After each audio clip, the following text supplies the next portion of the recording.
Hi guys, ഇന്ന് ഞാൻ വന്നിട്ടുള്ളത് ഒരു സ്പെഷ്യൽ റെസിപ്പി ആയിട്ടാണ്. ഓയിസ്റ്റർ കൊണ്ടുണ്ടാക്കുന്ന ഒരു വെറൈറ്റി കാസറോളായിട്ടാണ് ഞാൻ വന്നിട്ടുള്ളത്. അപ്പോൾ ഇതിനു വേണ്ടി ഞാനൊരു 4 അല്ലി വെളുത്തുള്ളി എടുത്തിട്ടുണ്ട്, ഒരു സവാള, ഒരു പകുതി ക്യാപ്സിക്കം, സ്പ്രിംഗ് ഒനിയൻ, സെല്ലറി, പിന്നെ ഒരു 4 ചെറിയുള്ളി കൂടി ചെറുതായി അരിഞ്ഞെടുത്തിട്ടുണ്ട്. ഇനി പാനിൽ ഇതുപോലെ ബട്ടറും ഇതിൻ്റെ കൂടെ ഞാൻ കുറച്ച് ഓയിലും കൂടി ഒഴിച്ചു കൊടുക്കുന്നുണ്ട്. ഇത് നന്നായിട്ടൊന്ന് മിക്സ് ചെയ്തതിന് ശേഷം നമുക്കിതിലോട്ടേക്ക് ഗാർലിക് ഇട്ട് കൊടുക്കാം.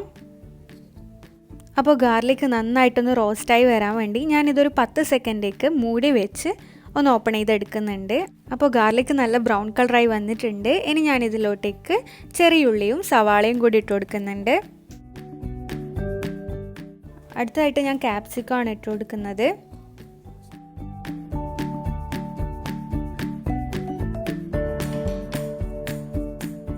ഇനി ഇതിലോട്ടേക്ക് കുറച്ച് സ്പ്രിംഗ് ഒനിയനും സെലറിയും കൂടി ഇട്ട് കൊടുക്കുന്നുണ്ട്.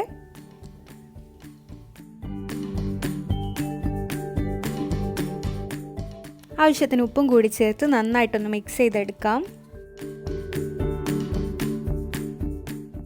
അപ്പോൾ ഞാൻ ഓയിസ്റ്റർ നന്നായി കഴുകിയെടുത്തതാണ്. ഇതൊരു 20ഓളം ഓയിസ്റ്റർ ഉണ്ടാവും. നമുക്കിതിലോട്ടേക്ക് ഓയിസ്റ്റർ ഇട്ട് കൊടുക്കാം. ഓയിസ്റ്റർ അധികം ഉടഞ്ഞു പോവാത്ത രീതിയിൽ ഇത് നന്നായിട്ടൊന്ന് മിക്സ് ചെയ്ത് കൊടുക്കാം. ഇതൊരു മീഡിയം ഫ്ലെയിമിൽ ഒരു 15 മിനിറ്റോളം ഇതൊന്ന് വേവിച്ചെടുക്കാം. അപ്പോൾ ഓയിസ്റ്റർ നന്നായിട്ട് കുക്കായി വന്നിട്ടുണ്ട്. ഇനി നമുക്കിത് ഒന്ന് ഡ്രെയിൻ ചെയ്തെടുക്കാം. അടുത്തതായിട്ട് ഇതിൻ്റെ സോസ് തയ്യാറാക്കാൻ വേണ്ടി ഞാൻ പാനിൽ ബട്ടർ ചൂടാക്കിയതിന് ശേഷം ഒരു ടേബിൾ സ്പൂൺ മൈദ ഇട്ട് കൊടുക്കുന്നുണ്ട്. അപ്പോൾ ലോ ഫ്ലെയിമിൽ വേണം ഈ മൈദ ഒന്ന് സോട്ട് ചെയ്തെടുക്കാൻ.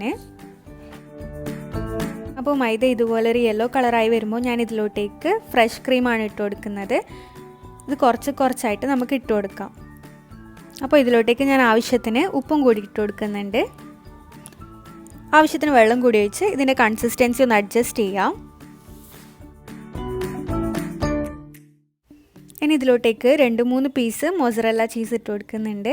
ഇത് നന്നായിട്ടൊന്ന് മിക്സ് ചെയ്ത് കൊടുക്കാം. അപ്പോൾ ചീസ് നന്നായിട്ട് മെൽട്ടായിട്ടുണ്ട്. സോസ് നമുക്ക് ഈ ഒരു കൺസിസ്റ്റൻസിയിലാണ് കിട്ടേണ്ടത്. ഇനി ഇതിൻ്റെ മുകളിലായിട്ട് നേരത്തെ ഡ്രെയിൻ ചെയ്ത് വെച്ച ഓയിസ്റ്ററിൻ്റെ ഫില്ലിങ്ങും കൂടി ഇട്ട് കൊടുക്കാം.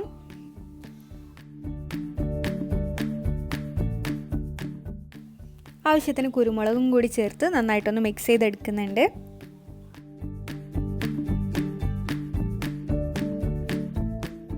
ഇത് നമുക്ക് ഇതുപോലുള്ളൊരു പാത്രത്തിലേക്ക് ഷിഫ്റ്റ് ചെയ്യാം. ഇതിൻ്റെ ടോപ്പ് ലെയർ നമ്മൾ ബ്രെഡ് കൊണ്ടാണ് ചെയ്യുന്നത്. ബ്രെഡ് ഇതുപോലെ ചെറിയ ക്യൂബായിട്ട് തന്നെ മുറിക്കണം. എന്നിട്ട് അതിലേക്ക് നമ്മളൊന്ന് റോസ്റ്റ് ചെയ്ത് ബട്ടറും കൂടി ആഡ് ചെയ്ത് നന്നായിട്ടൊന്ന് മിക്സ് ചെയ്തെടുക്കാം.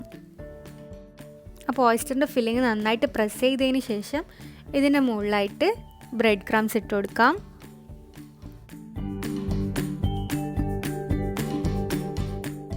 ഇറ്റാലിയൻ സീസണിങ് ഉണ്ടെന്നുണ്ടെങ്കിൽ അതും കൂടി ഇട്ട് കൊടുക്കാം.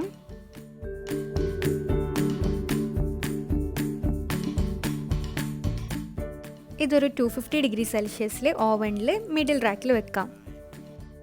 5 minutes later.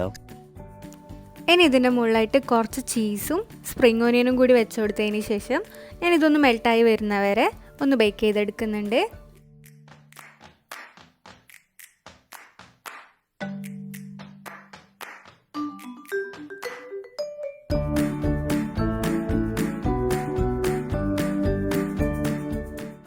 അപ്പോൾ അടിപൊളി ഓയിസ്റ്റർ കാസറോൾ ഇവിടെ റെഡിയാണ്. ഭയങ്കര വെറൈറ്റി ആയിട്ടുള്ള ഒരു ഡിഷാണിത്. അപ്പോൾ എന്തായാലും എല്ലാവരും ട്രൈ ചെയ്ത് നോക്കുക. ഓയിസ്റ്റർ ഇതുവരെ കഴിക്കാത്തവരുണ്ടെങ്കിൽ എന്തായാലും കഴിച്ച് നോക്കണം. ഭയങ്കര ടേസ്റ്റിയാണ്.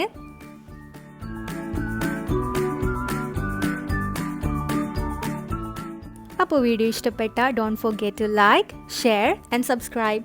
Thank you for watching.